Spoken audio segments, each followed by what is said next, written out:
Hey, folks.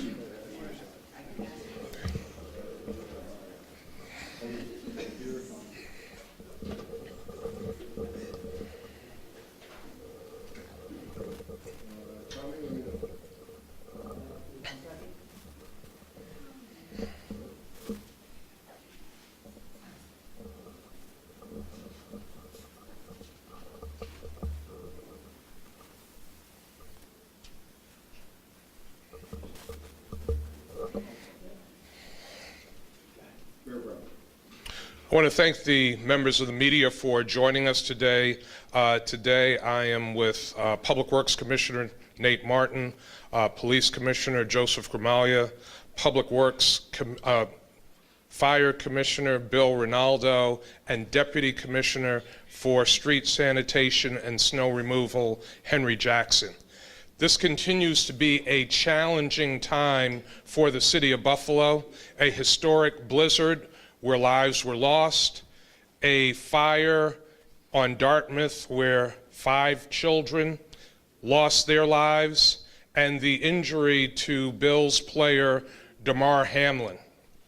I had the opportunity on Sunday to visit members of the family, the Liggins family, who lost 5 children. The family is holding each other up. Obviously, this is a terrible tragedy, and our thoughts and prayers are with that family. Yesterday, as we were all watching the Bills-Bengals game, we saw the horrific injury to Damar Hamlin. After the injury, I communicated with the mayor of Cincinnati, Aftab Parival, who indicated that all of the people in Cincinnati were praying for Damar Hamlin and his family, as we are here in Buffalo, and notified me when the ambulance got to the hospital with Damar Hamlin. There is an outpouring of support in Cincinnati for Damar Hamlin. We saw last night that there was a vigil outside the hospital of Bills fans and Cincinnati Bengals fans, all there to support Damar Hamlin. And tonight, we will be lighting the dome of Buffalo City Hall in red and blue, Bills colors, to signify our collective prayers for Damar Hamlin, his family, the Bills organization, and his complete recovery. Today we are announcing that I have been working with members of the City Council, been in communication with Council President Pridgeon about this, to create the position of Fleet Director for the City of Buffalo. I have already submitted the budget amendment to create this position. We think having a fleet director is a critically important position. The fleet director will oversee the fleet operations of the Buffalo Fire Department, Buffalo Police Department, and the Department of Public Works for the City of Buffalo, looking at repair cycles, looking at equipment life cycles, looking at the purchases of equipment, getting the best equipment for the different conditions that our workers in these departments and other departments not mentioned will encounter.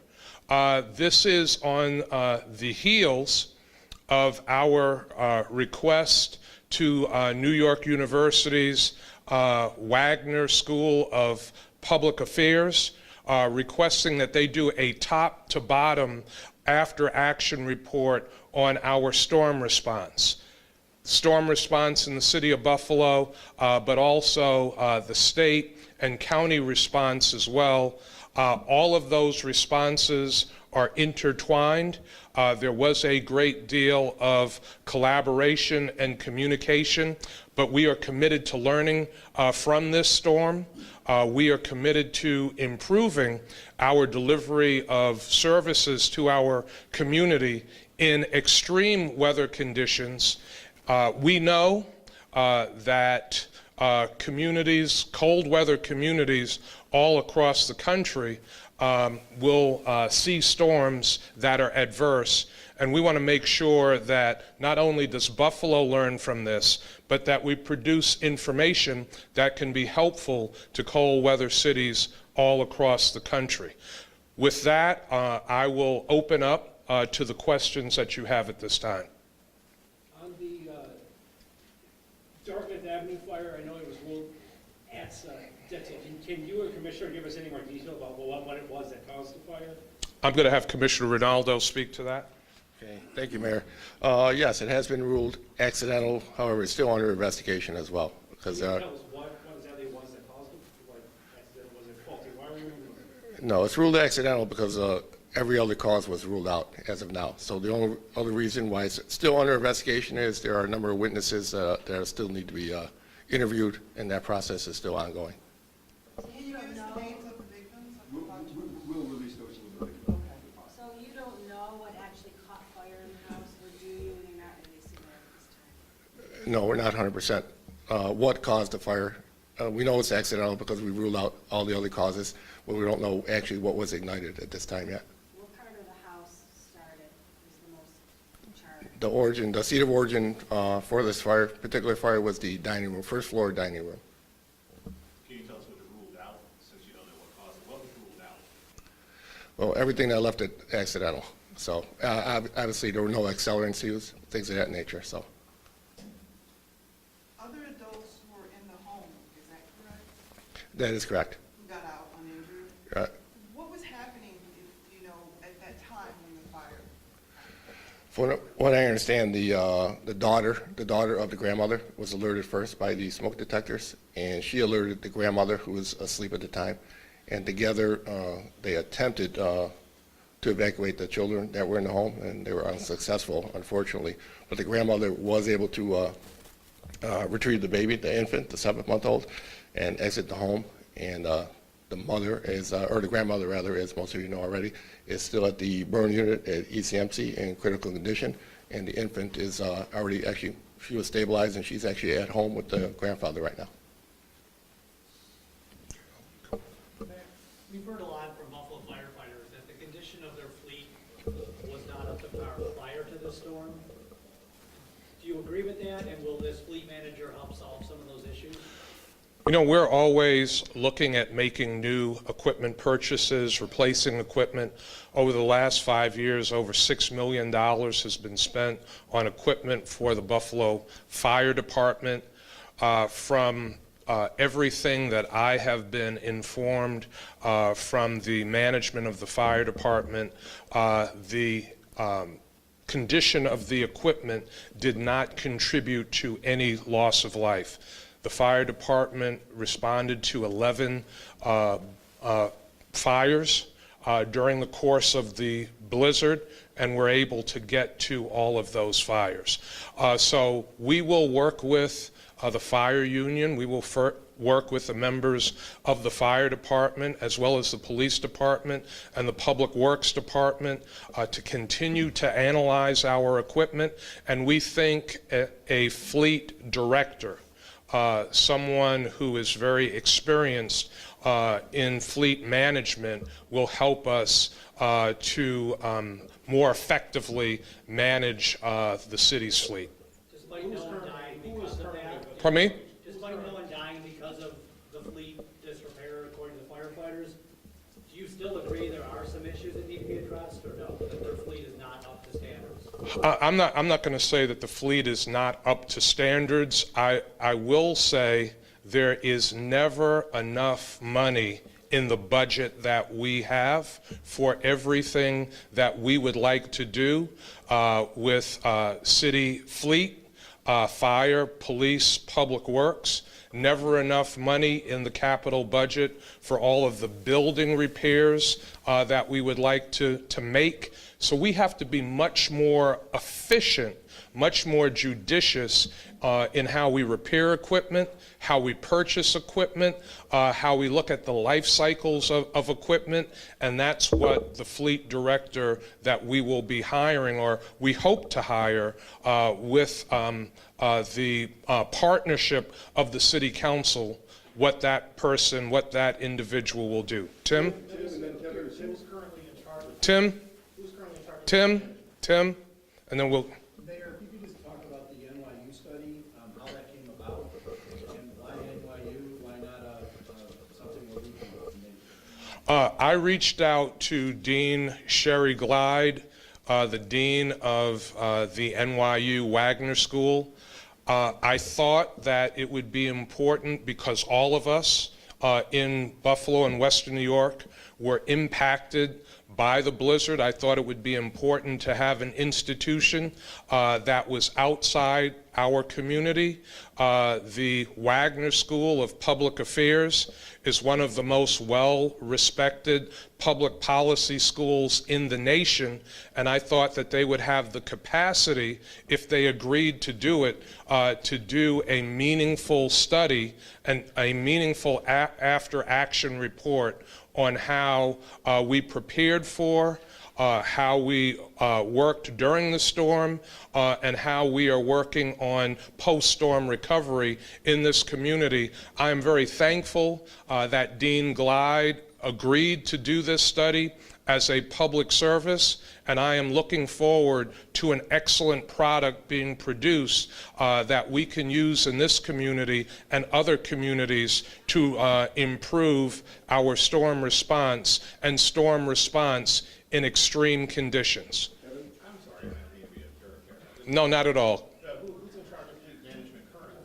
Since you're looking to get a fleet management director, Every department has personnel that are involved in our fleet issues and helping to purchase equipment and look at the life cycles of equipment and the best equipment to buy.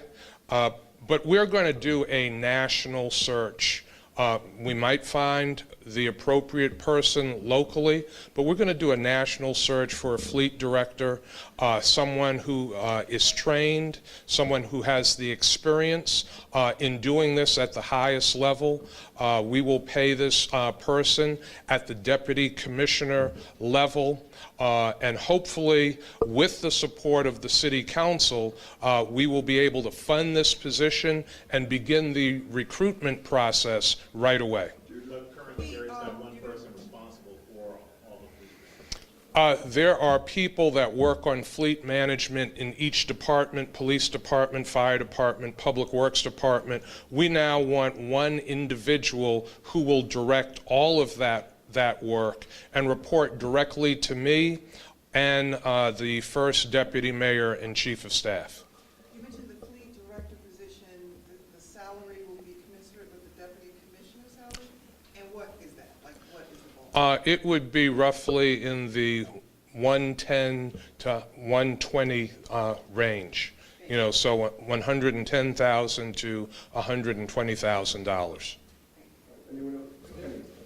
Mayor, did you watch the game last night? And whether you did or didn't, what are your thoughts and your feelings right now about the tragic incident that happened? I did watch the game last night, like so many people across our community and across the nation did. It was shocking. It was frightening. It was gut-wrenching seeing our Bills players broken up and with deep concern, and also seeing Cincinnati players broken up and with deep concern. It was quite clear very early on that this was a catastrophic situation with Damar Hamlin, and my family and I that were watching the game immediately started to pray for him, to pray for his family, and to pray for the Bills organization and all of the players that witnessed that. And as I mentioned during all of that, I communicated with the mayor of Cincinnati, who was very kind, who indicated that all of the people in Cincinnati were also praying for Damar Hamlin, were praying for his recovery, and he also let me know when the ambulance got to the hospital in Cincinnati with Damar Hamlin. So people are praying all over our community and all across the country for the recovery of this young man. It was horrible to watch, and all we can do is continue to keep him in prayer.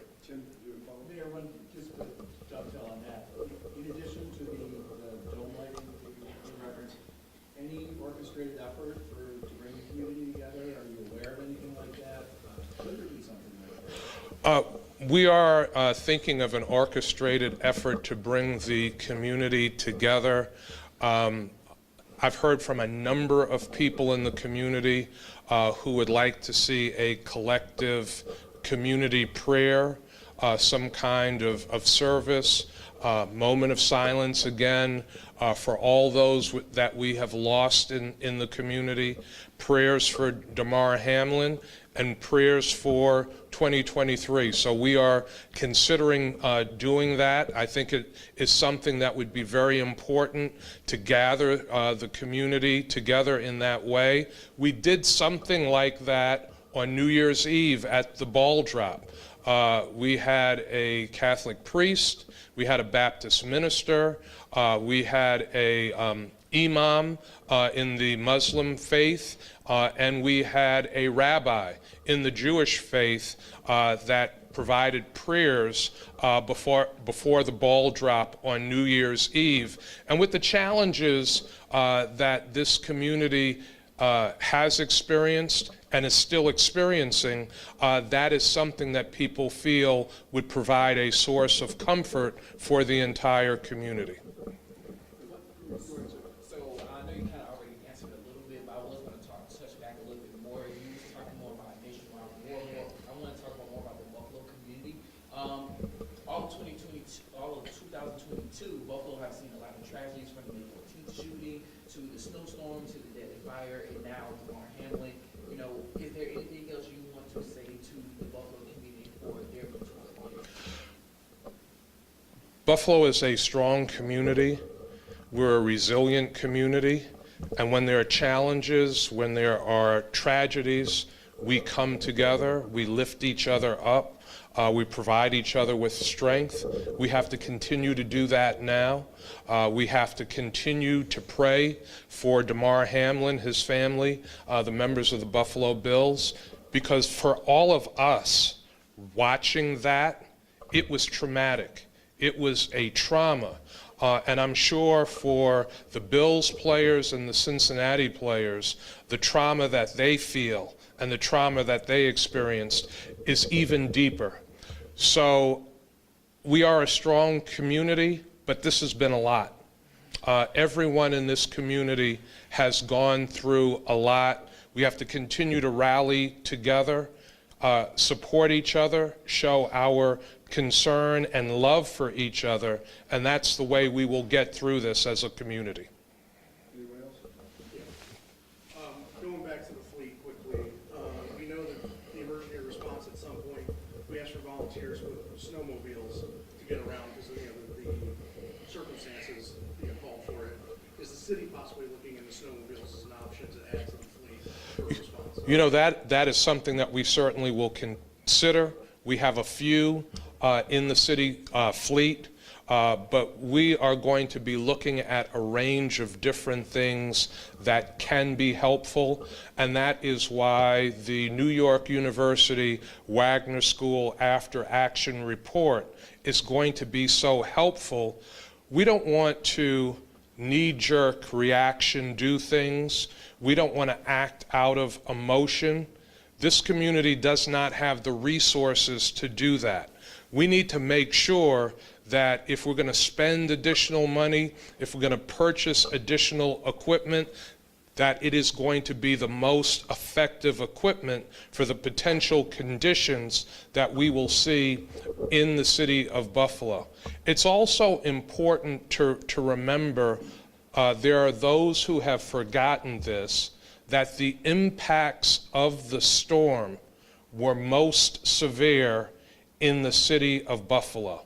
Buffalo took the brunt of this storm and was hit harder than any place in Erie County and Western New York.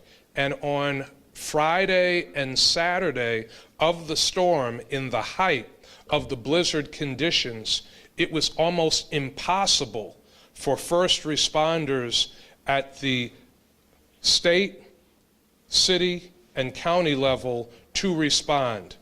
Zero visibility in whiteout conditions, heavy blowing and drifting snow that some vehicles, even some of the heaviest vehicles, could not get through. We have to be very mindful of that. One or two more? Yeah, and finally, when it comes to the fleet itself, or the equipment that's available, is there a list, or can there be a list made available to the public so we know exactly what the city is working with as far as its equipment? I mean, we can provide a list of equipment to the public. I don't know if that will help with anything. What we need to do, if there is additional equipment we need to purchase that additional equipment. But again, we all have to be mindful, there is a limit to the resources that the city of Buffalo has. So just like in people's personal financial situation, there might be things that you need, there might be things that you want, but if you don't have the money for it, it's a real challenge to get those things that you need and things that you want, which is why during all of these crisis situations, I have been calling on more resources coming from the federal government in particular, and asking also for more resources from the state government. And before we move on, Mayor, can you just expound for clarification the budget for the capital budget and all of the needs just beyond vehicles? So the city's capital budget is roughly $26 million.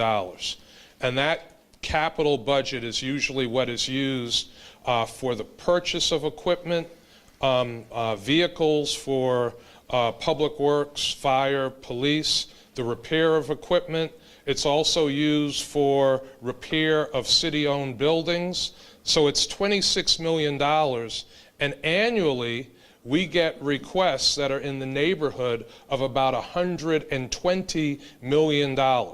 So we get $120 million of requests in every year and about $26 million to spend.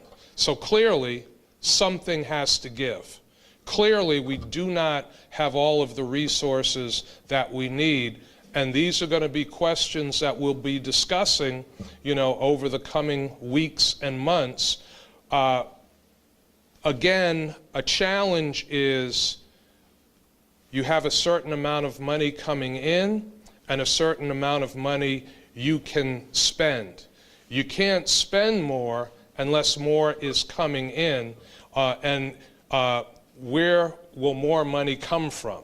Either the taxpayers, the people that live in your community, your county and state that you live in, or the federal government. And I have been quite clear after the racially motivated act of domestic terrorism on May 14th that we were asking for the federal government to provide much more financial support to the city of Buffalo. And now, since then, we've had two historic storms, which has impacted this community even more greatly, not only traumatically, but also financially. One more. Is there any update on the vehicular crash on the 33? Commissioner Gramaglia. Yeah, so there's a lot of investigating needs to be done, but the investigation so far shows that the initial striking vehicle was traveling inbound in the outbound lane of the 33. There were two vehicles that were driving outbound on their correct side. That initial striking vehicle hit head-on with the first vehicle. That second vehicle sustained one fatality, and there was a passenger in that vehicle that also had serious injuries that is at ECMC. There was a third vehicle then that crashed into that second vehicle. That motorist suffered minor injuries. There's a lot of investigating needs to be done, toxicology that has to be done. The age of the vehicle makes it potentially more difficult to do a data download, and the condition of the vehicle. Some of the older vehicles you can't use some of the modern technology on, but not to say that it's impossible, but we're still working on that. So there's a lot of investigating needs to be done. The 911 calls called in for the collision, not for a motorist traveling in the wrong direction. So we're still investigating to find out where that person got on the 33 traveling in the wrong direction. So if there's anybody that may have seen that vehicle that can provide any insight, we please ask them to contact Buffalo Police and our Accident Investigation Unit. One final question, the new reporter at the Channel 2 is remarkable. Good. Mayor Brown, I want to go back to the fleet response once again. I just want to ask, so what if taxpayers don't want to go at this fleet response, Excuse me? What if taxpayers don't really want to throw money over at the fleet? We need to get more equipment and, just have a new director would be, it seems as if the success already kind of been working already. Do you think throwing more money at someone to try to, handle all of this will bring an even higher success rate, or, how would this go over the Buffalo community? We are making the request to immediately advertise and hire a fleet director to the city council. I feel strongly that it's the right action, the right step to take. We have to look at our fleet. So we have to purchase the right equipment that will be effective, or as effective as possible, in the many different conditions that we encounter in Buffalo. And that's for police, that's fire, that's public works. We also have to look at the life cycles of our equipment. So when we replace it, we have to look at the repair cycles of our equipment when we repair them, so that they are effective in responding to the needs of the community. This is a question that people are asking, even though the belief is the condition of equipment and the amount of equipment did not in any way contribute to the loss of life that we saw during the storm. And I have to emphasize that. Some people are trying to make that connection, but our managers do not see that. The other thing that is getting missed is that extreme blizzard conditions Friday and Saturday, snowing on Sunday and Monday, and it wasn't until Tuesday, because Friday through Monday, we were involved in life safety issues with our departments. So the kind of plowing we were doing, the work we were doing, was so that fire trucks could respond, so that National Grid could restore power, so people could do welfare checks, so that the police could rescue stranded motorists. So it was life safety. That was the response Friday through Monday.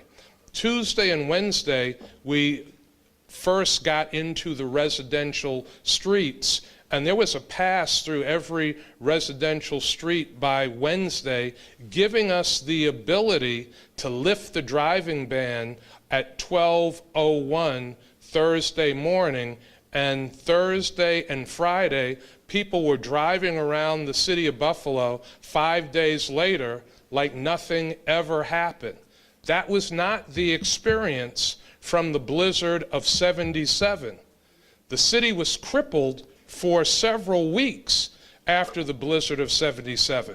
So we feel that the city's response was effective, that the city's response was good, particularly given a historic blizzard and a once-in-a-generation blizzard conditions in the city of Buffalo. Okay, thank you, everybody. Any updates, we'll mail them out. Thank you, everybody. Stay safe. Have a good day. Thank you all very much. Thank you.